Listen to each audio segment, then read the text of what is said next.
Dispatchers help callers on the worst days of their lives. For over 25 years, we've been there. A silent partner in millions of calls thanks to our redundant and diverse networks that ensure call delivery. Today, cities are bigger, traffic more congested, and the challenge is more complex. But you're never alone, because InDigital is quietly improving, implementing, and driving the next generation of 911, so you're supported in every situation. Make the switch at indigital.net. Have you ever met a 911 professional and asked, what's the worst call you've ever taken? Well, here's your answer. I heard your last breath the night you flipped your four-wheeler.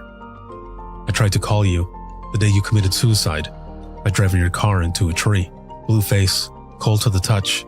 I helped you with CPR after you found your infant face down, not breathing. It messed me up. I did everything I could, but it wasn't enough. You were with me from the beginning, Grandma.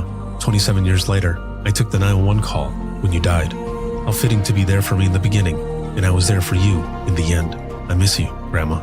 I am 911. This is but a glimpse into the world of emergency dispatch. But what is it really like to answer a call during someone's nightmare? What is the impact of the first responder answering the call? Available on Amazon or where you purchase your favorite books and ebooks. Imagine listening. Your worst day is our everyday.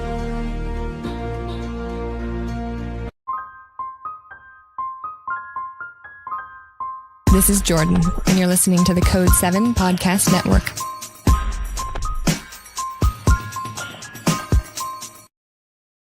Warning. This episode contains the 3 A's of podcasting: adult content, adult language, and awesomeness. You've been warned.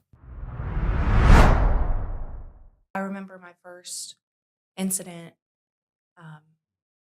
more severe incident, because I had, domestics and stuff like that. But to me, it's just kind of like, I think that would be a culture shock for a lot of people. But for me, I was just kind of like, yeah, people fight. Right. That's why we're here. Right. Exactly. Yeah. So my first, I think, intense incident was probably my first hanging. And it was actually a father of several children. And I don't even think I got through the night without my uncle texted me, are you okay? Just checking in immediately. I got home. My dad knew before I even had the chance to tell him. They're really great. I think they feel a responsibility to sort of protect me. And I'm sure it probably is difficult for them knowing that they can't. Like, I'm growing up and I'm in this world too now, and I'm going to see the big, bad, and ugly too now.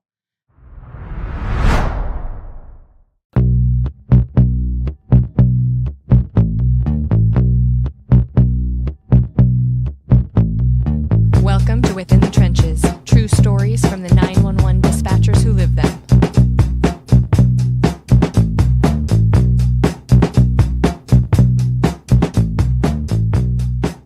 Hey, what's going on? This is Ricardo with the Code 7 Podcast Network, and this is going to be Within the Trenches, true stories from the 911 dispatchers who live them. This episode is sponsored by InDigital, a leader next-gen core services, and a big shout-out to subscribers of the podcast. As always, thank you very, very much. And there has been a lot of stuff going on lately. I've been here in North Carolina teaching and actually recording a bunch of episodes that I cannot wait for all of you to check out. And my next guest today is Emma, and she is a 911 professional and an awesome person with Henderson County Sheriff's Office out of North Carolina. How's it going? Good. You're probably like, you jerk.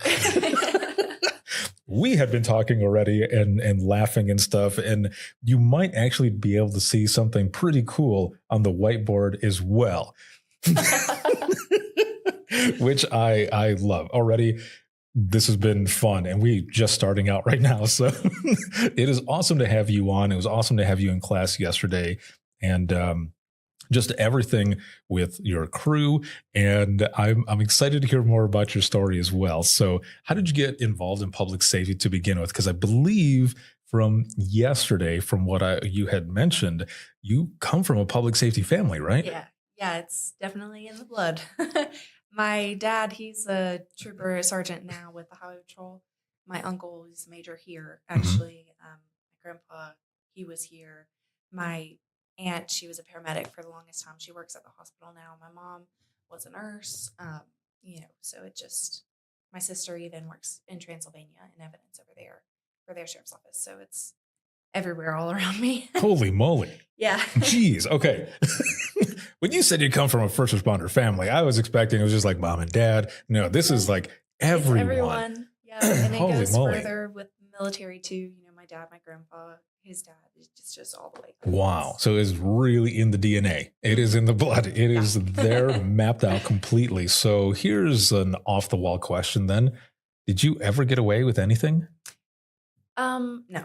I was going to say, could you? Because it seems like everybody, would like kind of know your family. My dad, he used to say, anytime we would go out or do anything, just remember I have eyes everywhere. And that is rather true. He does. There are people who will come up to me and they will greet me and they will say, oh my gosh, hey, what's up? And I'm like, I have no idea who you are. Who are you? Hi, fella. Yeah. Thumbs up. I don't know who you are. Yeah, I don't come from a first responder family, but my dad used to, he would interpret Spanish and everything in the courts for folks that needed help. So he was always working for the courts and he knew all of the officers and everything. And the town that I lived in was a small town. And I would be going around and sometimes I would get involved with some things and I would go home and my dad would go, hey, what were you doing today? Yeah, like, they know. Yeah, I'm like, I was in school. Really?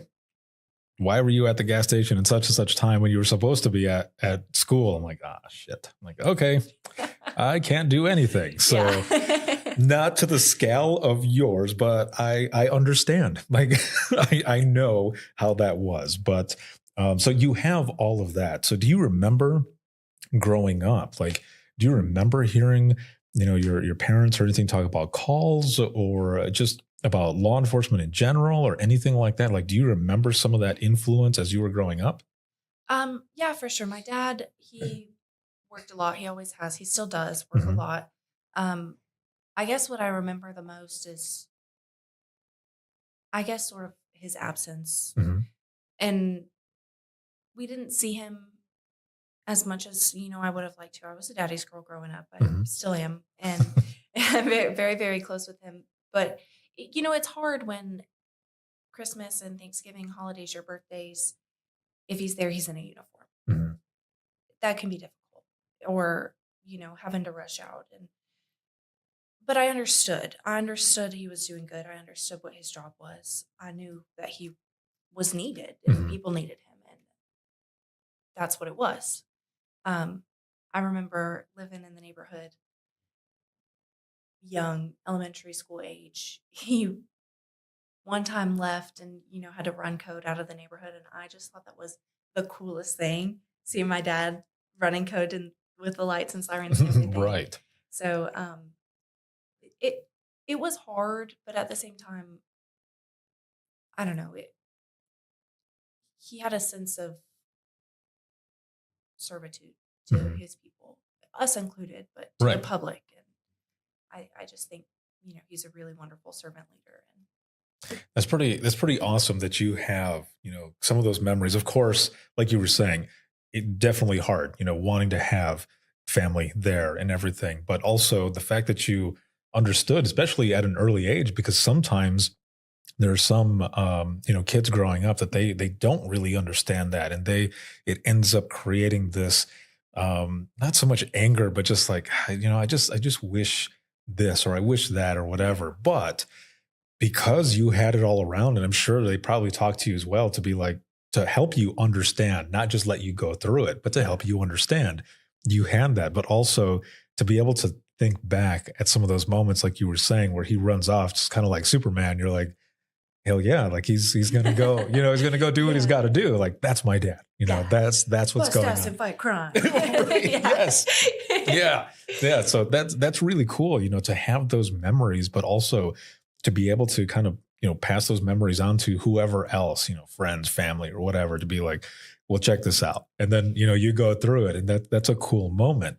And now you're in public safety as well. And you're working on so many things. So because you come from a first responder family as well, with some of the calls that you've taken, have you had a chance or some of those moments to kind of talk to your family to kind of process some of these things, especially early on, because you've got 10 months in dispatching now, but even just right in the beginning when you're first getting in there, did you have those times or have had those times where you're able to talk to kind of process it a little bit better and understand? Yeah. My dad, he used to work here before he went on with the highway patrol. And so he sees, he can see our cat, he can see the stuff that we deal with.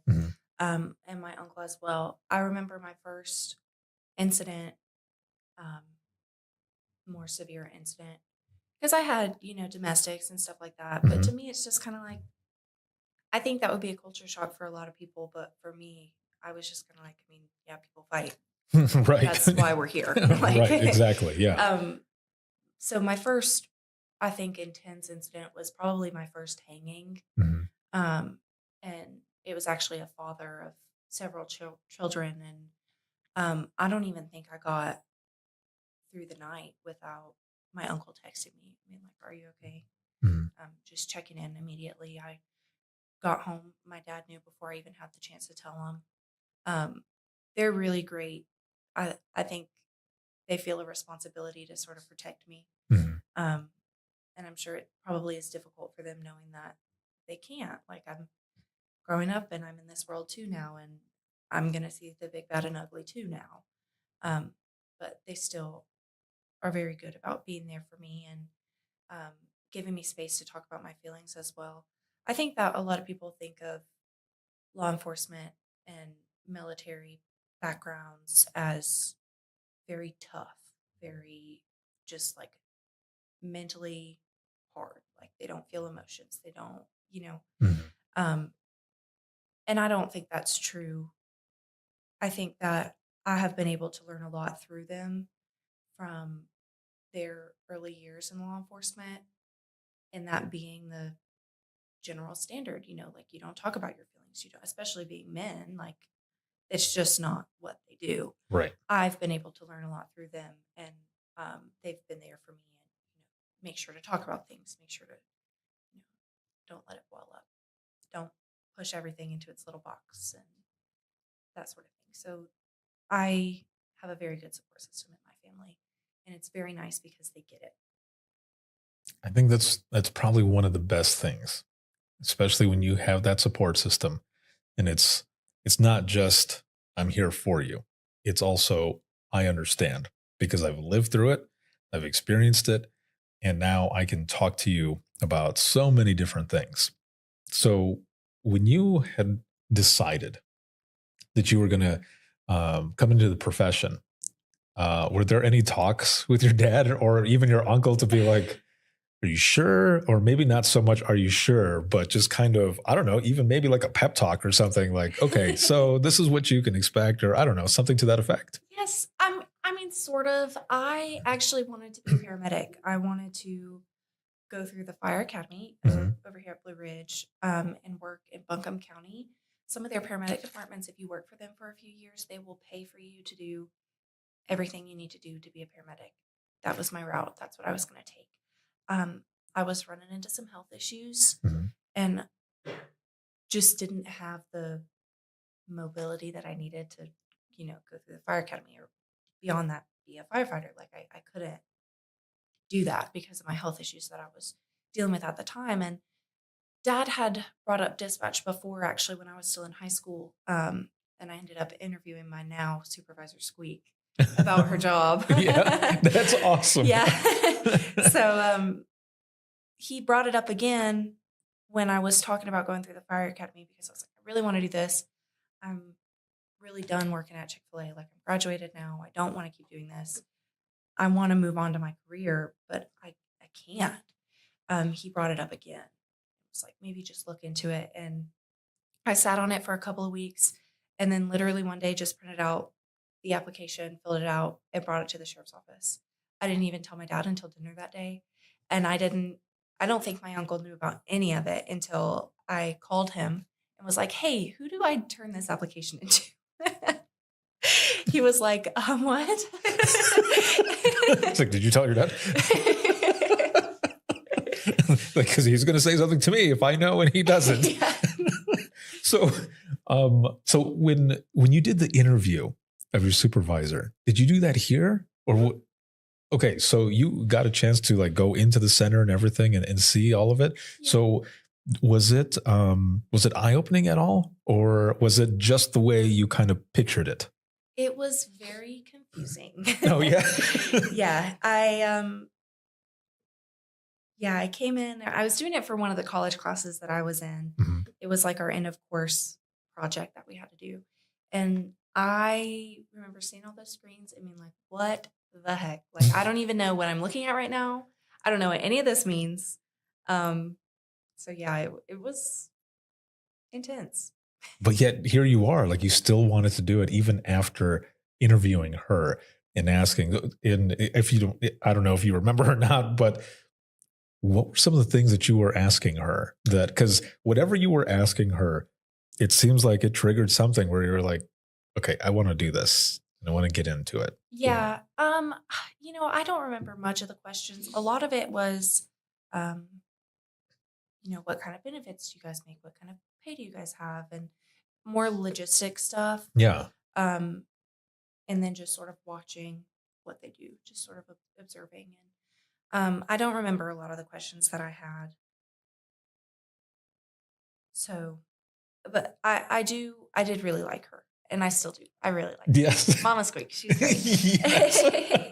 So you end up going through, let's just say, the hiring process, and you get the phone call and you find out that you actually got the position. How are you feeling right off the bat? Oh crap, I don't have enough time to turn in a 2 weeks notice. That is, yeah, that is something, because growing up, I mean, it sounds like your parents were the same way as mine. It's like you always put in a 2 weeks notice because that stuff follows you. If you're just going to quit, like it'll follow you. And I would be the same way. I'd be thinking the same thing. So what ended up happening then? Well, I told my dad. I got the email. I mean, I was checking it all the time. Mhm. I got the email. I immediately told my dad and my mom, and I was so excited. And then I was like, "Oh my goodness, wait! This is not 2 weeks from now. Like I have to go to work."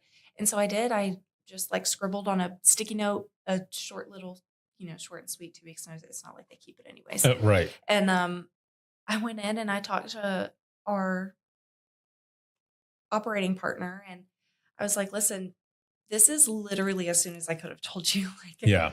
I am here day of. And this is what he said. He said, it's okay. We're just going to change the date.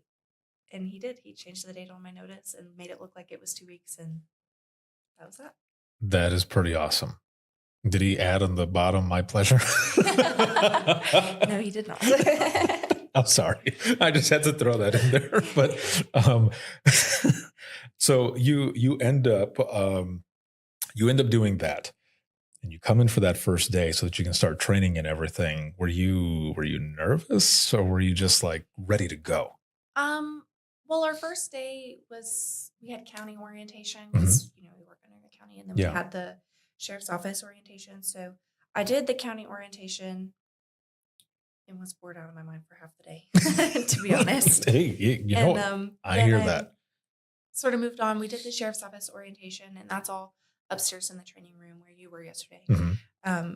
So that was like, it was a little better than the county orientation. Yeah. More exciting, more job central stuff, but it was still, paperwork. And and then we actually did a tour of the whole office and then the communication center, and then we did our swearing in, which was cool. I got to have my dad hold the Bible. Oh, that's awesome. awesome. It was a very full circle moment for me, and we had everyone here. So we had my grandpa who used to work here. He's retired. Mm-hmm. He retired with 50 years of law enforcement. That's amazing. And my dad was there. He held the Bible for me. My uncle was there.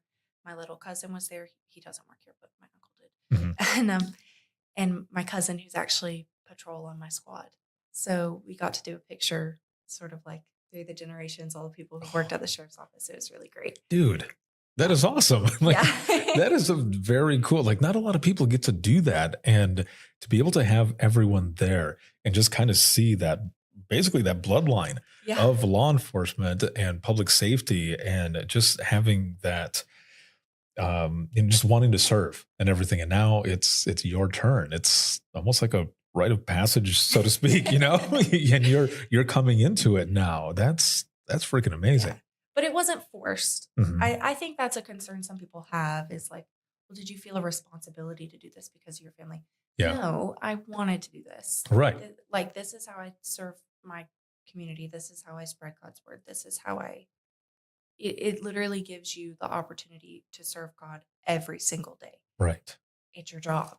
Yes. Yeah. And no, I agree, because there are some folks who think that, you know, and it's kind of like I said yesterday, you know, whether you come from a family of public safety or whichever, everyone has their own identity. And I think there's some folks, like you were saying, that don't believe that. It's like, you know, you just felt like you needed to do it because everybody else was doing it. It's like, no, I'm my own person. I made my own choice. And this is what I did. And look, you had the friggin' opportunity to have everyone there. Yeah. And to continue that on. That is amazing right there. That is cool. That is a memory that, man, goes down basically in history. Like that is really cool. So you end up going in, you start your training, and is any of it like overwhelming as you're starting the training? Is any of it like it wasn't what you thought it was going to be, or was it pretty much kind of what you were thinking? It was pretty much what I expected. Mhm. The first several weeks were classroom. So, Mhm. you know, pen and paper and Yeah, got the geography, manual in front codes. of you. Yeah. That's what it is for Right. 8 hours a day. I had several instructors that were very good about breaking it up. You know, let's go do this, let's go do that. Mhm. So that really helped, but it's pretty hard to break up 8 hours of instruction No, a day. I know. Yeah, no, definitely. Yeah, but once I actually got into the center, it was really cool to see how everything worked. I remember being in there in day one, being like, "Let me answer the phone," and then my call taking trainer, she was like, "No, you need to observe first." So I Yes. did like 2 days of observation, and then a few days in admins, and like after a week or so of admins, I was like, "Let me answer the 911s," and she's like, "No, we cannot do that yet." Yeah, I like to just jump in the water and get it over with. I don't like doing this slow build up. I feel like that just makes me kind of anxious. Like, oh, what if I don't do good? I'm Right. like, just throw me in it. I'll figure it out. Right. Yes. Yeah. It's like I mentioned to in one of the other episodes that I recorded earlier. One of my trainers, when everything else ended up getting figured out, basically what she told me was, I'm going to let you take in some water, but I'm not going to let you drown. You know, we're here. You're going to jump in. We're going to do this. And it was the same trainer that when I was taking a domestic call and I couldn't get the CAD call in because our old CAD system, like you had to have the incident type, the township code, like you had to have all of the stuff before it even went in. And I couldn't remember one of the incident types. And I look at her and I'm like, I mute my microphone. And I'm like, you're going to have to take this over. And she goes, no, you can do this. Take a breath. You've got this. And that's all I needed. I needed that kind of like boot in the ass a little bit, you know, to be like, okay, no, I do have this. And everything was fine. So then you end up finally getting the chance to jump on phones, whether it be admin or 911. And when those first ones start coming in, like, how were you feeling? Were you just like, just ready to go? Because obviously you were ready to go. Yeah. So was it pretty much the same thing, or was it, oh, wow, this is real life? I had a lot of just routine stuff. Mhm. I remember my first domestic came in on an admin line.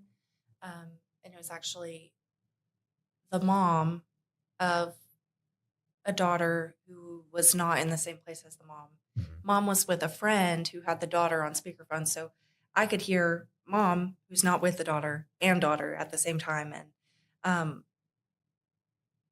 I don't know. I remember it just kind of going pretty smoothly. Mhm. Like you put the information in and you drop it And you go.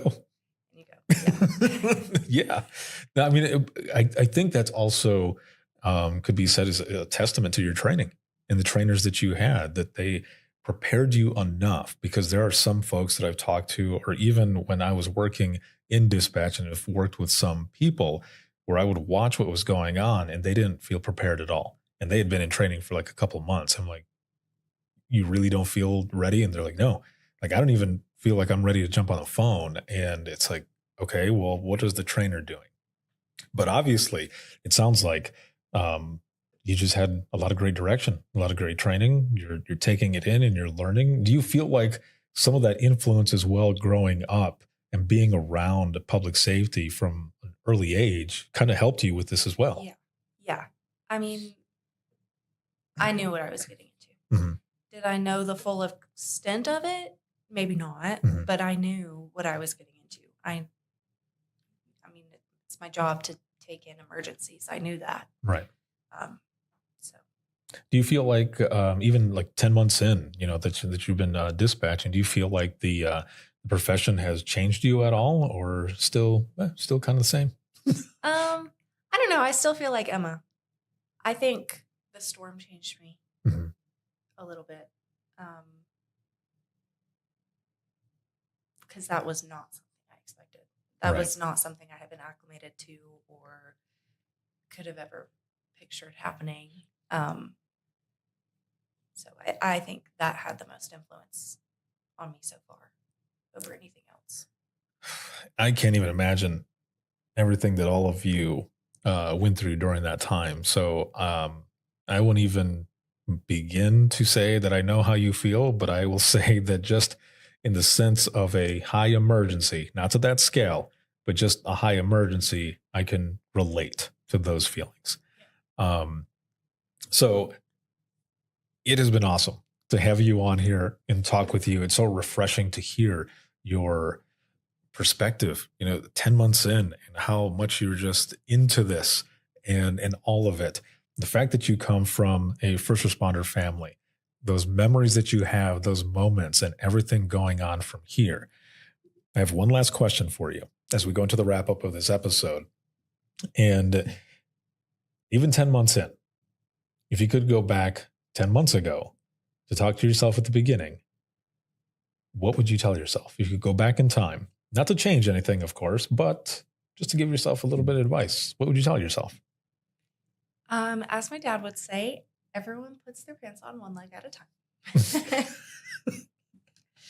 Yes. Yes. There are people and they can be intimidating. It can be difficult to learn new things around people who already know what they're doing.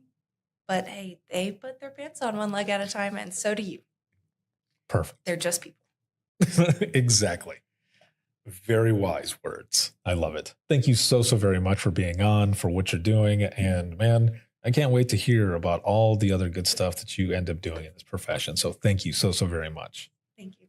So for everybody who's watching and listening, if you have any comments, questions, or you ever want to be a guest on the show, you can email us, and that's going to be wttpodcast@gmail.com. The easiest way to find everything is to simply go to links, that's links with 2 I's, .co/WTT podcast, and you will find everything there. Email, social media, where to hear the latest episode, where to buy the Imagine Listening books, any podcast or dispatch merchandise, as well as 250 hours of free dispatch continuing education. You'll find it all on there. Once again, that is links with 2 I's.co/WTT podcast. This can be seen on Facebook, YouTube, as well as LinkedIn and X. And then you can listen 24/7 on Apple Podcasts, iHeartRadio, Spotify, your favorite podcasting app, and withinthetrenches.net. And this episode has been sponsored by In Digital, a leader next gen core services. Have a good one, everyone, and we will see you all in the next one.